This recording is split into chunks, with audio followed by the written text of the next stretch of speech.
Snow White appears to be the latest box office bomb coming out of Disney and Hollywood in general.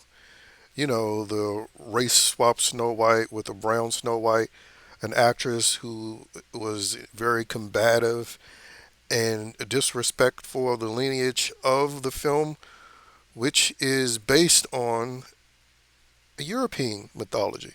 So, of course, they put a brown person in place, as they are really doing in real life throughout Western civilization and countries.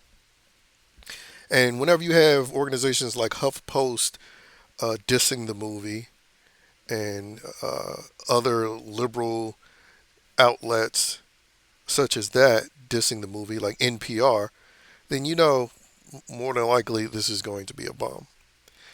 And along with California burning, clearly celebrities realize Hollywood is a dying brand because you have multiple celebtards such as Kevin Costner setting up a movie studio in southern Utah.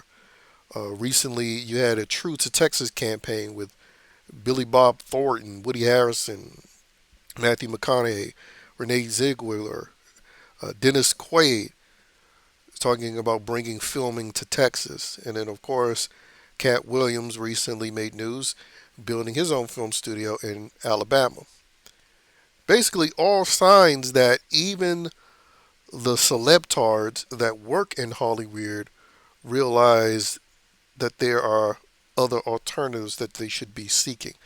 The only problem is, though, these celebtards are still ultimately a part of the belly of the beast known as Hollywood.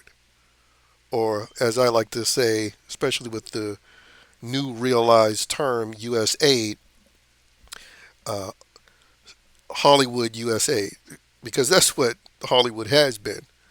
You know, all of the scams and corruption and pushing insidious agendas that US aid has been exposed for doing, well, Hollywood has been doing it since its beginning.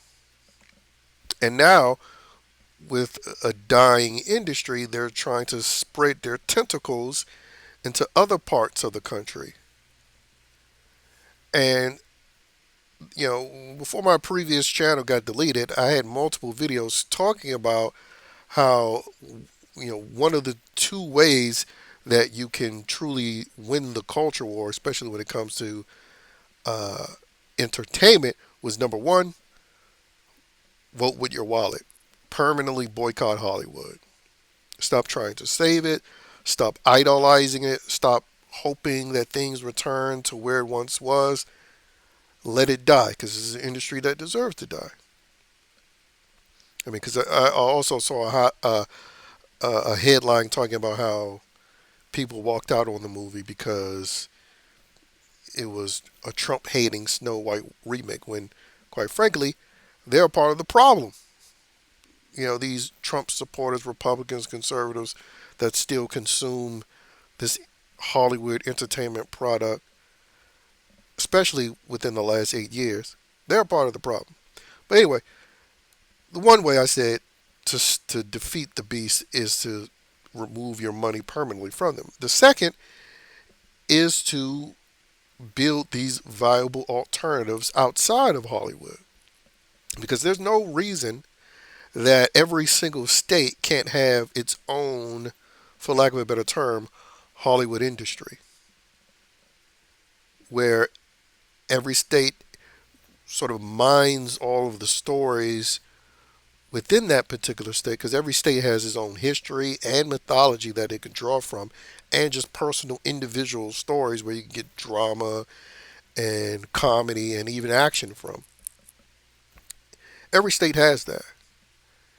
And then a sort of democratizing of Hollywood like filmmaking nationwide would be a great way, number one, in creating viable alternatives, but also it'll be a great way to ensure the death of that cesspool of an industry known as Hollywood, aka Petalwood. But of course, most people are just going to sit idly by and continue to be consumers, and now you have the celebtards doing that instead, with the Kevin Costners, Woody Harrisons, and people of that ilk of the world going outside of Hollywood to create their film. So basically, going to spread their cancer outside of Hollywood, where their ways of doing things help contribute to destroying that state, and now they're just going to spread the cancer elsewhere. That's why, again, it's truly important for people to permanently boycott Hollywood, not just the industry, but the people, particularly the celebrity people, because as long as this idolatry exists, then they'll just be able to rebrand themselves and push the same garbage that they've been pushing, just in a different way. And I think this is one of the ways that they're going to do it, going into other states and creating an industry there, which of course with their industry comes their social political agendas. And that's including the so-called conservative Hollyweirdos. That's why a while ago when Trump announced his whole special ambassadors to Hollywood, naming Mel Gibson and John Voight and Sylvester Stallone.